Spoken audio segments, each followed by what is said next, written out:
Secretary Jamaat Islami Telangana Abdul haleem ने कुरानी तालीमात को अपना तर्ज ज़िंदगी बनाने पर जोर दिया है।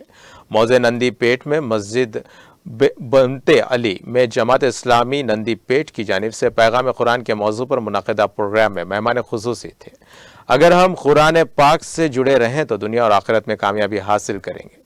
जमात इस्लामी निज़ामाबाद ज़िला सदर मंजूर मोहिउद्दीन ने कहा कि जमात इस्लामी मुल्क भर में अल कुरान पैगाम प्रोग्राम का इनेकाद कर रही है।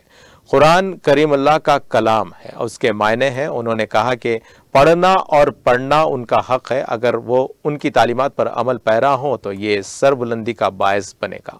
बादज़ा अल फुरकान फाउंडेशन मोहम्मद फयाज ने कहा कि कुरान करीम आखिरी किताब है जिसमें कोई तहरीफ नहीं है। मजीद ये कि इस किताब की हिफाजत की जिम्मेदारी अल्लाह ताला ने अपने ज़िम्मे ली है। अगर कुरान की तालीमात को अपना तर्ज ज़िंदगी बनाएंगे तो हमारी दुनिया और आखिरत दोनों में भी कामयाबी होगी।